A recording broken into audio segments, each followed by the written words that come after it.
toujours un plaisir que de se rendre dans les écoles et de voir les enfants émerveillés.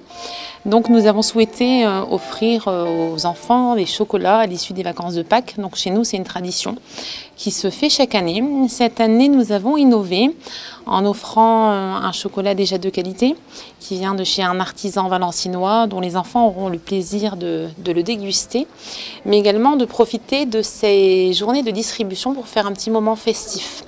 Les enfants ont la joie d'accueillir deux personnages qu'ils n'ont pas l'habitude de voir habituellement. Donc le traditionnel lapin de Pâques qui rejoindra les enfants ainsi que Mickey. Donc voilà, simplement les enfants sont ravis. C'est une nouveauté pour eux, ils ont passé un excellent moment. Les enseignantes ont également joué le jeu en se prêtant au jeu, en faisant des câlins à Mickey, au lapin, et c'était vraiment très très chouette.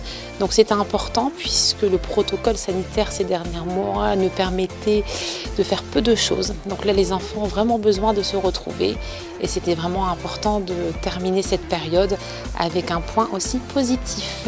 Voilà, et je leur souhaite à tous de très bonnes vacances. Bienvenue à toutes et à tous dans cette bimensuelle 160 de Crépin Télévision.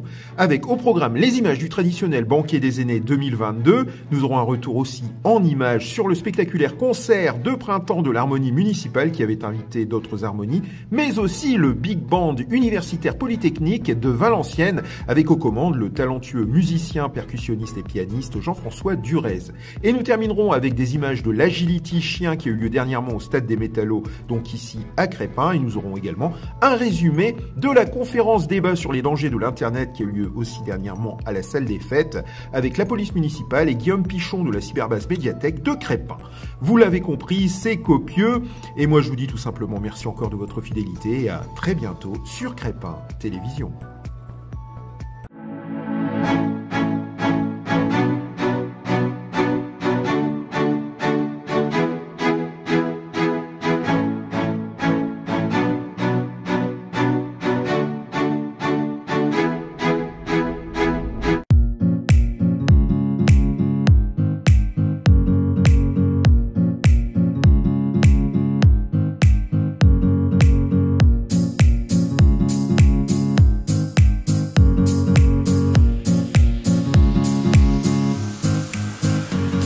D'abord bonjour, bienvenue donc dans ce nouveau banquet, donc notre tout premier banquet pour la nouvelle municipalité.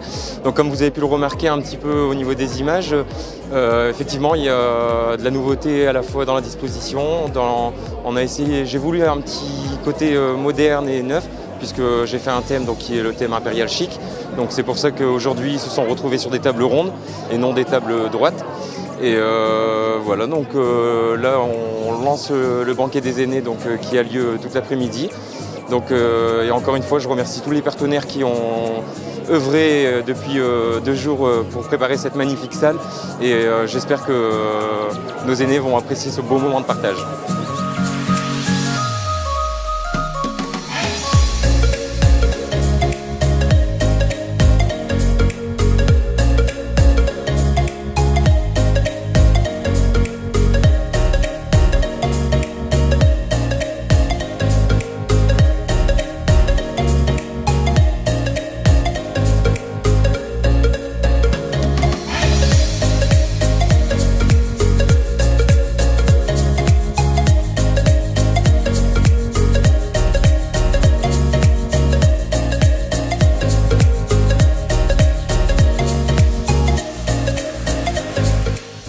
Quel plaisir de reprendre ces activités, le repas des aînés, les activités dans la commune depuis ces 2 années Covid. Donc c'est vrai que c'est vraiment un plaisir de se retrouver. Nous avons travaillé sur pas mal de dossiers. Donc sachez qu'il y aura un lotissement de 40 logements qui verra bientôt le jour rue Butor. Ensuite, un deuxième lot qui verra le jour incessamment aussi, très rapidement, rue Entre-deux-Bois, rue Butor 40 logements, rue Entre-deux-Bois, 60 logements, avec ascenseur sur 2 étages, ascenseur avec en plein pied des logements équipés PMR. Nous travaillons aussi sur l'avenue de la Douane prolongée. L'avenue de la Douane prolongée, c'est les friches qui se trouvent dans le quartier de Blanc-Misseron, au niveau de ce qu'on appelle le fameux quartier de l'Enrue. Valenciennes Métropole a lancé ce qu'on appelle le plan friche. Crépin a été retenu parmi les 140 dossiers présentés. 13 ont été retenus, donc le plan friche, où nous partirons pour une démolition de ces bâtiments horribles que vous connaissez depuis des années. Donc nous sommes en train de travailler sur 2 parcs de panneaux photovoltaïques pour la commune. Avec ces 2 parcs, ça nous couvrira, à l'heure où je vous parle, les 2 parcs fourniront en électricité et nous toucherons un loyer, parce que voilà, c'est un loyer que nous toucherons. Nous avons réussi à négocier la facture totale de l'éclairage public. Donc nous toucherons un loyer annuel de, les chiffres vous les verrez dans le prochain conseil municipal, de 66 500 €, ce qui représente la facture d'éclairage public par an. Voilà. Ensuite, nous équiperons nos bâtiments de panneaux photovoltaïques également, pour dire de pouvoir utiliser l'électricité produite par nos bâtiments. Nous équiperons cette année les services d'espace vert, c'est-à-dire que ça sera beaucoup plus agréable pour chacun d'entre nous, car nous allons équiper et revoir tout le matériel. Le matériel était à source thermique, donc nous allons les équiper de matériel électrique à batterie.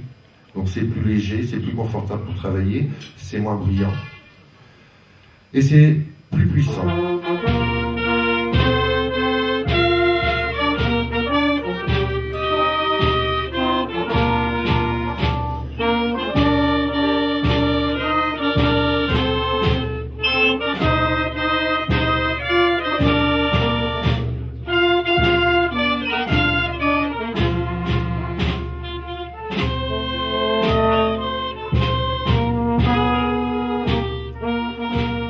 La rénovation de la cour de l'école Bellevue, comme vous l'avez vu, dans un état, on va dire, catastrophique. Donc là, c'est prévu aussi pour cet été. Donc la cour de l'école Bellevue qui va être refaite entièrement, macadam, fil d'eau, parking pour les enseignants pour pouvoir libérer de la place devant pour les parents quand ils viennent rechercher leurs enfants à l'école, marquage de jeux colorés dans les cours des écoles, dans les 4 cours des écoles.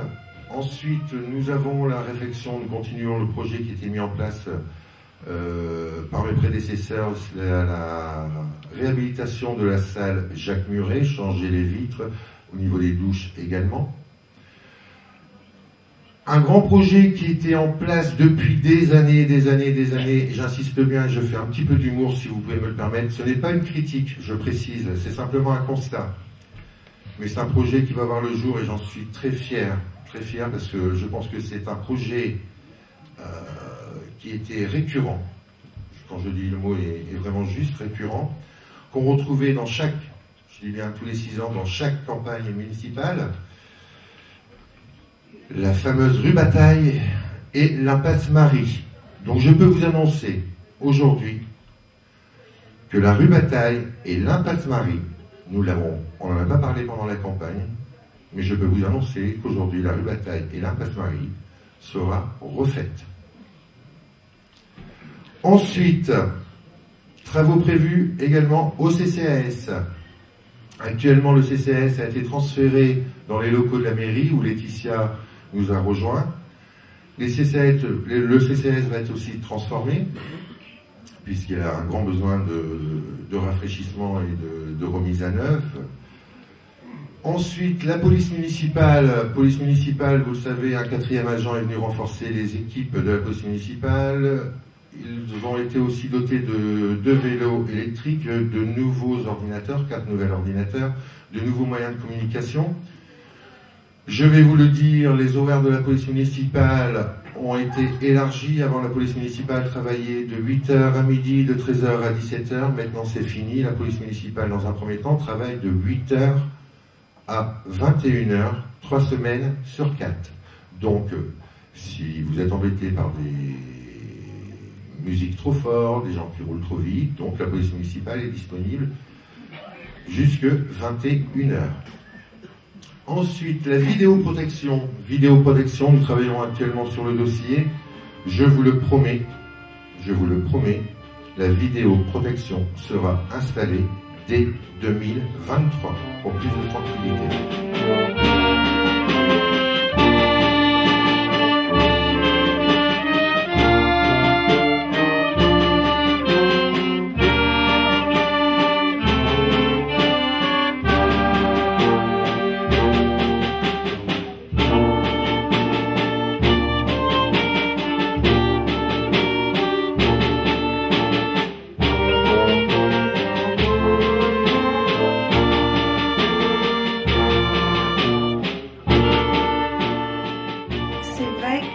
J'ai à cœur d'être à vos côtés en tant que municipalité. Les municipalités de ma circonscription, je trouve que forcément c'est mon rôle de les accompagner, mais je trouve aussi et j'accorde énormément d'importance au fait d'être proche des habitants, d'écouter les habitants. Il y a ces moments auxquels je suis invitée, ces moments de convivialité auxquels je réponds. Il y a des moments d'échange peut-être plus longs, plus importants, mais quels que soient les moments, quels que soient ces temps consacrés à l'échange, ils me permettent de travailler au niveau national et au niveau départemental. On ne peut pas bien travailler quand on est élu si on n'écoute pas la population.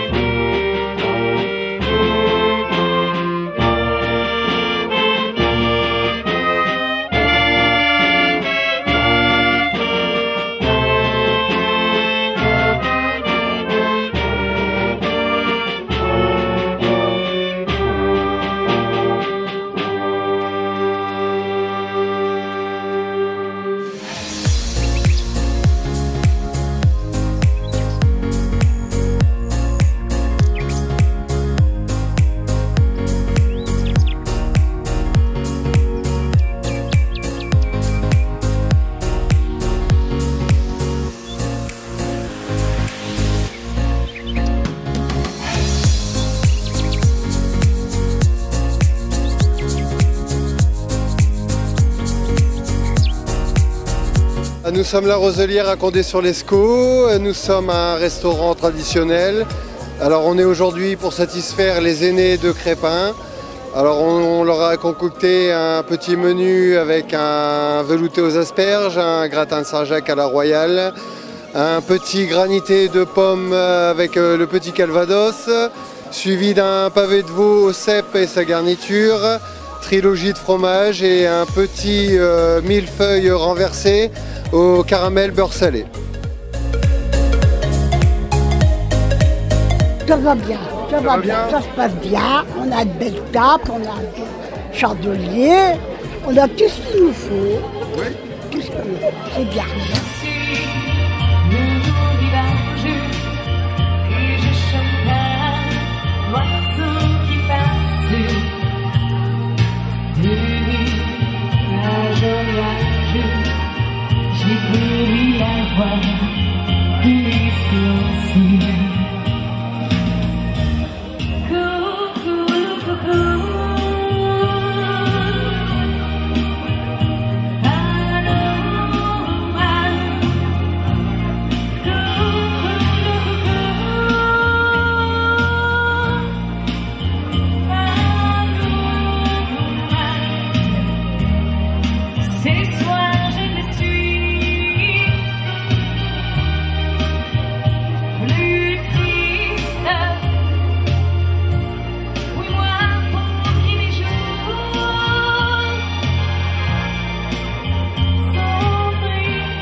C'est bien que j'aime bien travailler dans l'ombre et puis pas être en avant de la scène.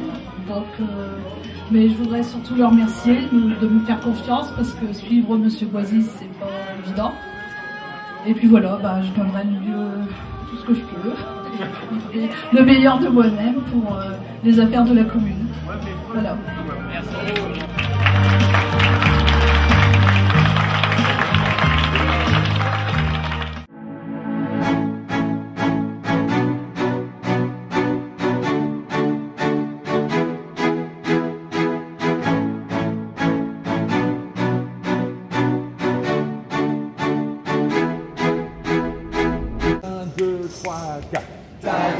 et, ta-da, ta-da, ta-da. Et le dap, il est accentué. Encore une fois. 1, 2, 3, 4, ta-da, et, ta-da, ta-da, ta-da. Avec un bel accent à la fin. Et, ta-da, et, ta-da, ta-da, ta-da. Avec le dap. Ça, c'est en classique. Ça, c'est en jazz. Vous entendez des couleurs différentes. En classique. C'est quand même différent. Le fait d'avoir un si bémol et après un mi bémol en fa mineur. Ça, c'est le blues. Sur ça, on va avoir ce qu'on appelle une gamme de blues. La gamme de blues, elle est faite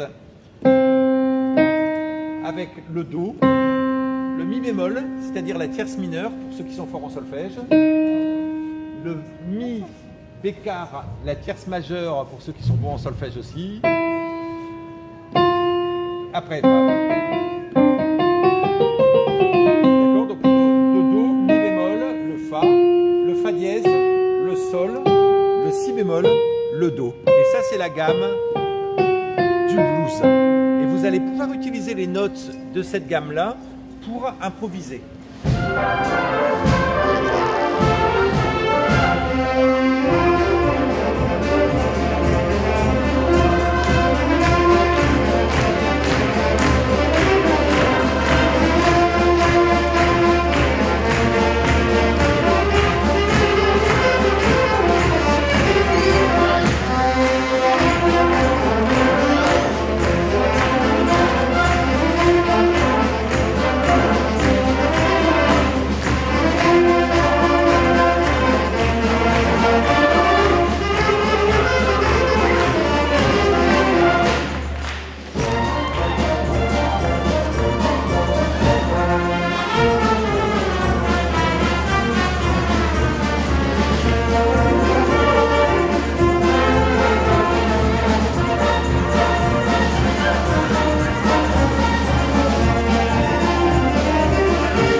Effectivement, en première partie, nous allons avoir donc l'harmonie de Crépin, de la Longueville, l'orchestre adulte d'Aumont, ensuite on a le Ch'tit Orchestre Condéen, voilà. Donc tout ça réuni sur un répertoire, on va dire, varié, mais classé dans deux catégories, qui est principalement la variété ainsi que le jazz. Tout simplement, c'est un clin d'œil à la deuxième partie, hein, le registre jazz. Et en deuxième partie, nous avons le privilège d'accueillir le BBU, donc le Big Band Universitaire Polytechnique donc, de Valenciennes, dirigé par Jean-François Durez, et qui appartient en fait en réalité à un peu l'orchestre du troisième cycle du conservatoire. C'est-à-dire que ce sont quand même des gens qui sont en voie de devenir des musiciens professionnels.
Alors, mais l'harmonie municipale de Crespin s'est portée vraiment très favorable, je veux dire, à cette initiative, puisqu'il faut savoir que c'est d'abord organisé par eux.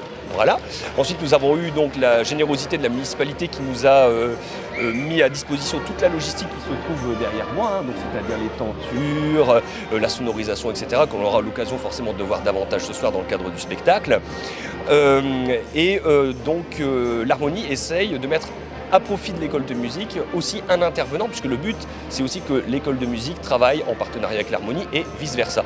Donc l'idée de faire venir un très grand pédagogue, ça sert à la fois donc les intérêts de l'harmonie musicalement parlant, et ça permet aussi aux élèves de l'école de musique de pouvoir bénéficier d'un cours un peu exceptionnel.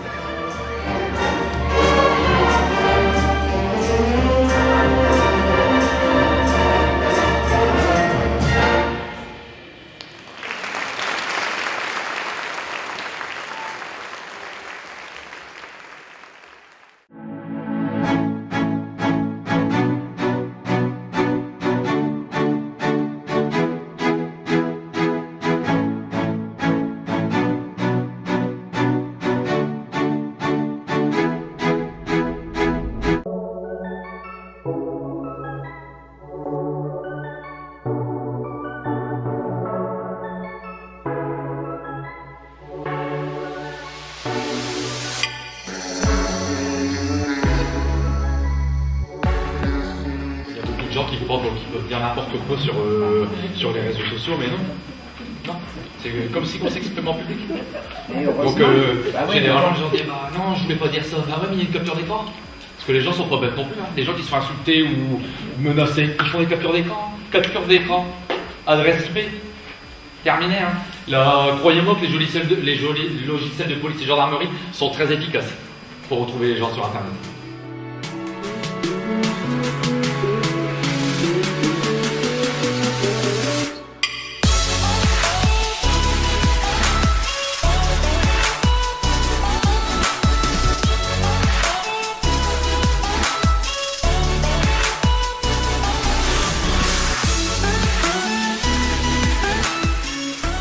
Donc le cheval de Troie, vous connaissez un petit peu l'histoire, le cheval rentre dans la ville, les soldats sont cachés dedans, et ensuite ils s'éparpillent dans l'ordinateur.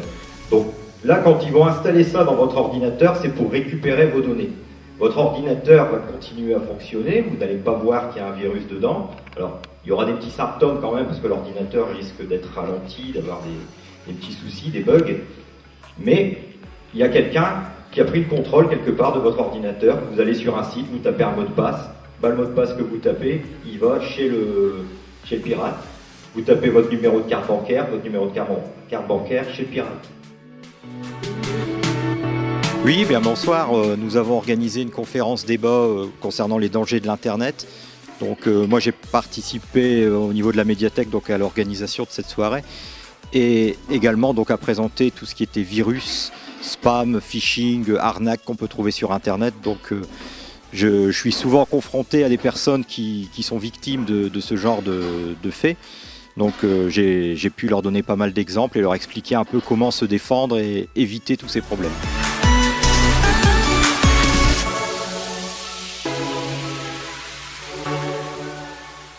C'est en recrudescence, disons que ça a toujours existé, ça continue à exister. Hein, il y a des nouveaux phénomènes qui arrivent, des problèmes qu'on avait avant qui ont tendance à disparaître et des nouveaux qui apparaissent. Donc je pense qu'il faut régulièrement mettre au courant les gens des problèmes qui peuvent survenir. Alors au moindre problème, notamment pour les Crépinois, il y a toujours Guillaume Pichon à la cyberbase médiatique. Voilà, oui, je suis tout le temps là à la médiathèque, donc les personnes qui étaient là ce soir, certaines me connaissent bien, sont déjà venues me voir, donc surtout pour apprendre à utiliser leur matériel, et elles savent que s'il y a un souci, on peut toujours venir me voir à la médiathèque, et les personnes qui ne seraient jamais venues, je les invite aussi à venir nous voir. Une jeune fille vient avec sa maman, elle est au collège, et elle nous dit, voilà, mon copain, j'ai un copain sur Internet, comme on disait tout à l'heure, l'adresse Facebook, m'a demandé des photos nues de moi. Est-ce que tu l'as fait? Oui. Entièrement? Oui. Seulement le problème, c'est que derrière l'adresse mail du copain, c'était pas le copain. C'était une copine qui était en train de se venger d'elle. Tout le collège a vu les photos. Partage, tout le collège a vu les photos. On l'a vite aiguillé vers un psychologue pour prendre un traitement parce que ça commençait quand même à se mal se passer à ce niveau-là. La personne a été interpellée. Pour vous donner une ordre d'idée, 18 mois de prison avec sursis. Hein, c'est quand même pas non plus, voilà, hein, c'est pas de la prison ferme et compagnie. Mais ça a failli détruire une vie.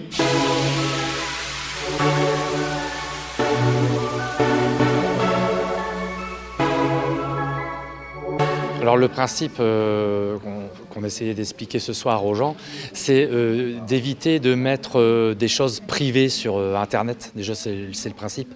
On doit mettre les choses privées entre amis et éviter de mettre ces profils différents sur les réseaux sociaux en public. On doit éviter aussi, pour éviter toute surprise au niveau escroquerie, avec la carte bancaire, tout ça, d'aller sur des sites inconnus, sur des sites peu fiables. Il vaut mieux se concentrer et aller sur des sites mondialement connus, avec une renommée nationale ou internationale. Après, on est venu aussi ce soir pour parler au niveau de l'adolescence, parce que beaucoup d'adolescents, de jeunes, utilisent maintenant Internet et les réseaux sociaux par leur biais de leur téléphone portable.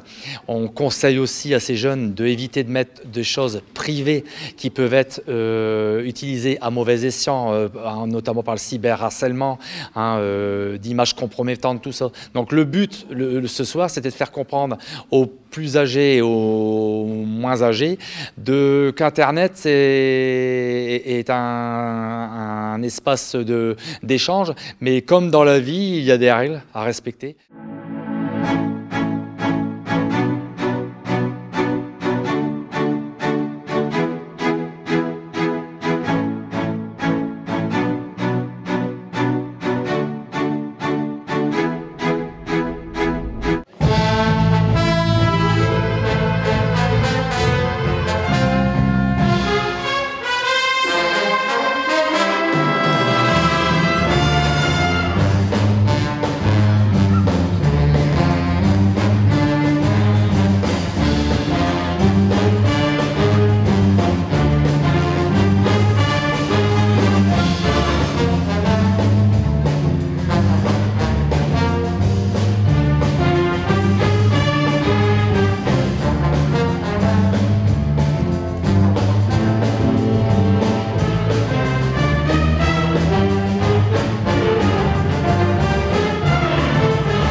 J'ai la chance de côtoyer de très belles personnes, de très belles salles, de très beaux orchestres. Effectivement, c'est pour moi un grand plaisir parce que depuis maintenant une trentaine d'années, j'ai la chance de faire un métier qui est magnifique pour moi. Je ne m'ennuie jamais, je rencontre toujours des belles personnes, je fais de belles rencontres tous les jours. Et effectivement, pour moi, l'enseignement était très important de pouvoir partager, de pouvoir transmettre mon savoir de par ma carrière en fait. Et là aujourd'hui je suis très heureux de venir à Crespin pour des élèves qui sont pour la plupart débutants en musique, pour essayer de leur donner le goût de la musique, du jazz bien sûr, parce qu'aujourd'hui c'est le jazz le thème de la journée. On terminera ce concert avec le Big Band universitaire de Valenciennes, effectivement, que je dirige depuis maintenant une petite dizaine d'années. Cet après-midi on a eu une rencontre, ce qu'on appelle une masterclass, enfin voilà, une rencontre autour du jazz.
ces rencontres sont des hasards, mais qui sont provoqués par le talent, par le côté humain, je pense, parce qu'on nous appelle, parce qu'on nous apprécie musicalement, bien évidemment, mais parce qu'on nous apprécie humainement aussi, parce que ça c'est important. Vous voyez, quand on accompagne quelqu'un, quand on part en tournée avec quelqu'un, il faut bien s'entendre avec les gens, et les qualités humaines sont très importantes autant que les qualités musicales.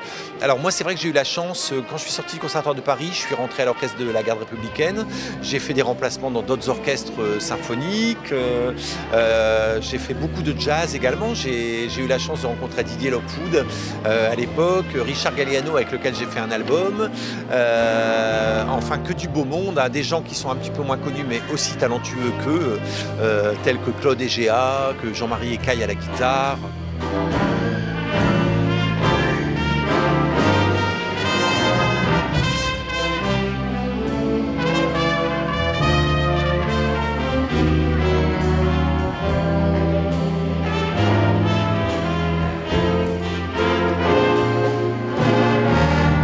J'en ai toujours plein. Alors au jour d'aujourd'hui, je parle pas d'enregistrer un nouvel album sous mon nom, parce que là je fais plein d'albums avec des gens différents. On a fait l'album avec Jean-Michel Bernard, la musique de film et jazz.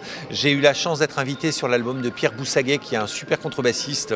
C'est l'un des meilleurs contrebassistes en France actuellement. C'est également une légende, ce monsieur. Donc j'ai enregistré avec lui. Là j'ai fini l'album de Serge Lama hier. Donc je suis pas en manque d'enregistrement. J'en aurai d'autres sous mon nom, bien évidemment. Mais là pour l'instant, non, ces deux albums sont déjà très bien. D'ailleurs, j'en ai pris quelques-uns, si jamais quelques personnes le souhaitent, je les ai avec moi.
Merci beaucoup. Merci.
C'est une démonstration d'agility. Là, on n'est pas réellement sur un concours, on est sur une démonstration. Donc là, on est là un peu pour faire connaître notre discipline. Donc c'est une discipline ludique, hein, entre le maître et son chien. Donc on a une notion d'apprentissage qui est très importante pour le chien. On éduque nos chiens et le but c'est de faire parcourir son chien, donc franchir tous les obstacles dans un ordre bien déterminé, hein, sur le parcours. Et il y a une notion de vitesse, donc il faut qu'on fasse le parcours sans faute et très rapide.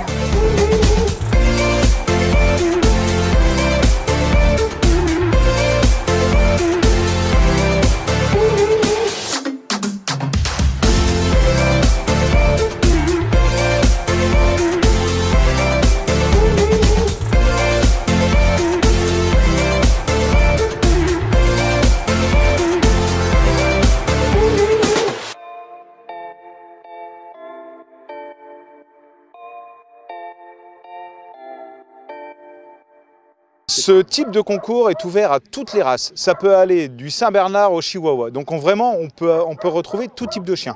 Maintenant, des Chihuahuas et des Saint-Bernard, on n'en trouve pas beaucoup. Parce que c'est des chiens qui ne sont pas forcément très adaptés à la discipline. Donc en général, on tourne sur des chiens qui font au minimum 6 kg. Parce que sur les obstacles comme la balançoire, c'est un peu difficile quand les chiens sont plus petits.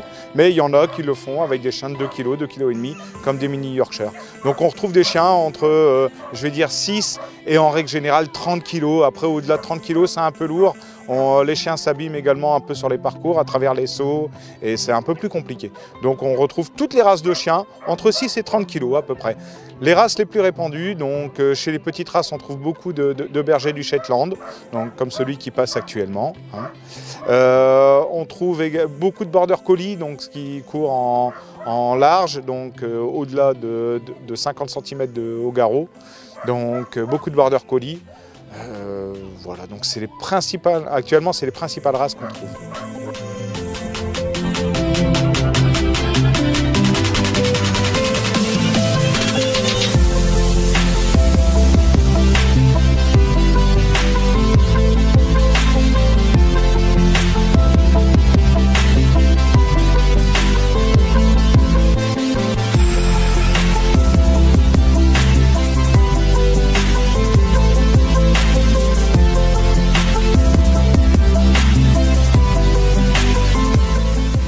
Oui, effectivement.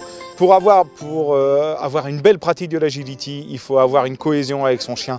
Et la cohésion, elle s'obtient en ayant une relation de confiance avec son chien. Mais pour nous et avant tout, les gens qui sont là ici, qui ont accepté de venir participer à cette démo, ce sont des amis qu'on retrouve régulièrement. Et en fait, il y a aussi, c'est une notion, une aventure sociale qu'on a tous ensemble. On se connaît beaucoup et on apprécie de se retrouver dans des journées comme aujourd'hui. En plus, il fait beau, c'est formidable.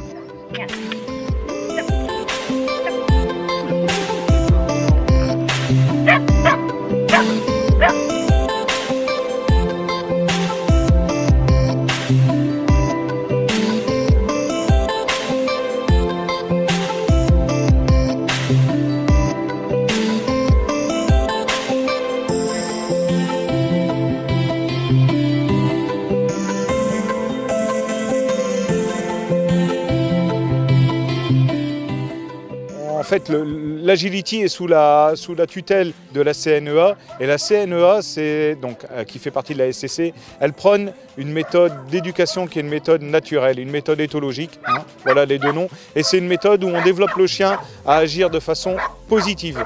Donc il n'y a aucune maltraitance, on ne force pas les chiens à travailler. Et tout ça, ça a deux sens. Le premier sens, ça va dans le bien-être, dans le sens du bien-être animal. Et la deuxième raison, c'est qu'il y a la notion du chronomètre. Et un chien qui agit sous pression ne va pas vite. Il faut que, si on veut développer cette notion de vitesse et d'avoir un chien qui va très vite sur les parcours, il faut qu'on développe la proximité entre le maître et le chien. Il faut vraiment que ce soit vu comme un jeu et comme quelque chose qui soit gratifiant pour lui et positif.